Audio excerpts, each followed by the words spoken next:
البدع والأهواء، أهل البدع العقائدية وأهل البدع السياسية. نقول بيننا وبينكم السلف، بيننا وبينكم الكتب، كان فيقول البدع بيننا وبينكم.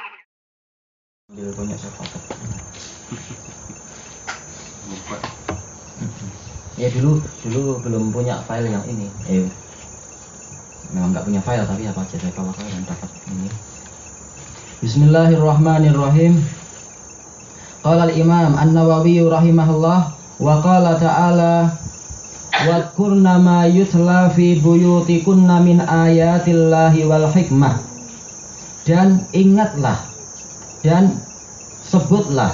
Zakara terkadang artinya adalah ingat, terkadang artinya adalah berzikir, menyebut apa yang dibacakan di rumah-rumah kalian wahai istri-istri Nabi, yaitu berupa apa? Ayat-ayat Allah dan al-hikmah.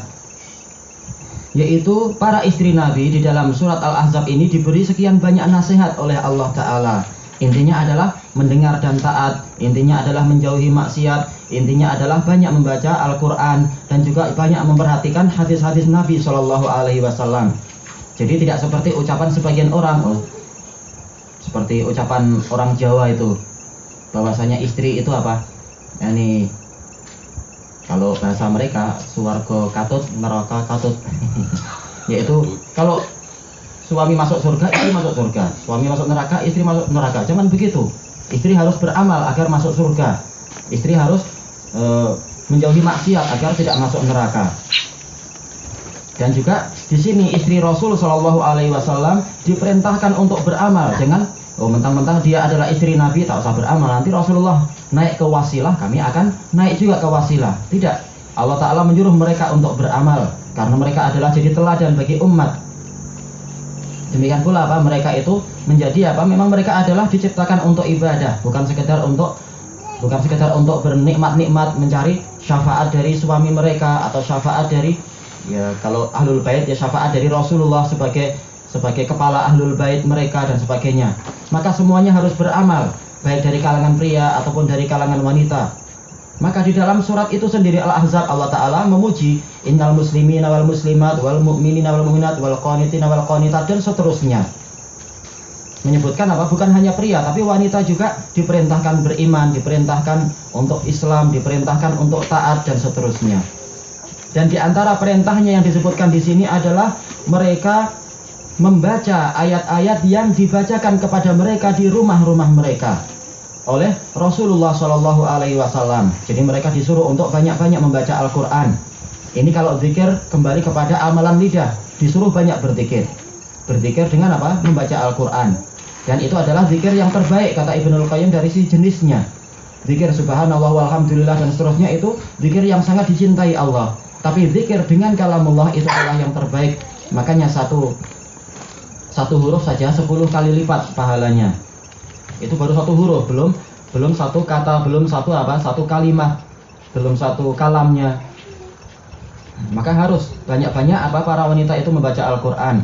Untuk istri Nabi saja yang dijamin masuk surga sebagai sahabat Nabi, sahabat dijamin masuk surga. Wa kullu wa'adallahul husna. Mereka semua Allah janjikan untuk pahala yang terbaik yaitu surga. Apalagi istri Nabi, sebagaimana dalam hadisnya siapa itu Abu Yaqzan? Terlupakan, yaitu Ammar bin Yasir, yaitu apa? Kunna na'rif anna azwajan Nabi SAW fid dunya azwajuhu fil jannah. Kami tahu bahwasanya istri Nabi di dunia adalah istri beliau di dalam surga. Jadi memang istri Nabi itu bukan hanya dijamin masuk surga, tapi apa? Bahkan dia nanti akan menyertai Nabi di derajat yang tertinggi. Tapi walaupun demikian Allah mewajibkan mereka untuk beribadah, mewajibkan mereka untuk memperbanyak ilmu dengan ayat-ayat Al-Quran. Dan bukan hanya itu, wal hikmah, yaitu sunnah. Sebagaimana ditafsirkan oleh Imam Sufyan bin Uyainah, Imam Asy-Syafi'i dan yang lain-lain.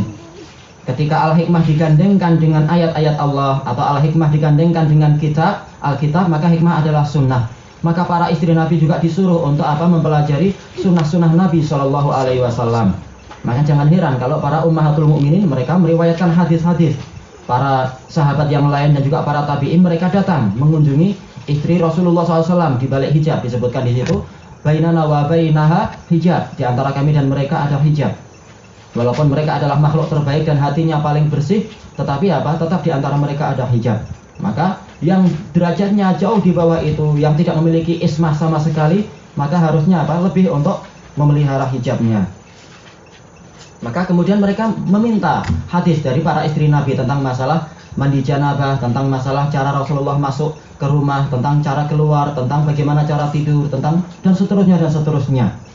Dari mana mereka tahu para istri itu? Dari sunnah Rasul Shallallahu Alaihi Wasallam. Terkadang sunnah qauliyah, terkadang sunnah fi'liyah, terkadang sunnah takririyah. Semuanya adalah sunnah Nabi SAW. Ucapan beliau, perbuatan beliau, dan persetujuan beliau. Dan itu semua adalah bagian dari al-hikmah. Berarti syahidnya di sini adalah apa? Yaitu disuruh untuk memelihara Al-Quran dan juga memelihara as-sunnah.